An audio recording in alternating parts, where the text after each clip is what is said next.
נותנים מחמאות לזרים? ספיישל חיילים. סליחה? זה לא מעייף להיות כזאת מדהימה?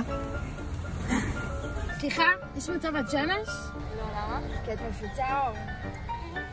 סליחה? נראה לי שהשמטת משהו. את הלסת שלי. למה? כי אתה מדהים! תודה רבה. שמח, כן. סליחה? את יכולה לעזור לי? אני מנסה להבין איך זה להיות כזאת יפה. די, תודה. לא מחלקים כל כך מחמאות ביום-יום, אז תודה לכם. סליחה? השתתפתם באולימפיאדה? לא. כי אתן אלופות. סליחה? אתה זה מהשיר של שרית חדד? כי אתה תותח! אתה תותח! כן! סליחה? לאבא שלך קוראים צ'רלי? לא. אז איך יצא לו כזאת מלאכית? סליחה, אתה יודע איפה יש פה דפיברילטור? כי קיבלתי פרפור חדרים רק מלהסתכל עליך. שמח אחי, זה ממש שמח, אבל הרגשתי הערכה.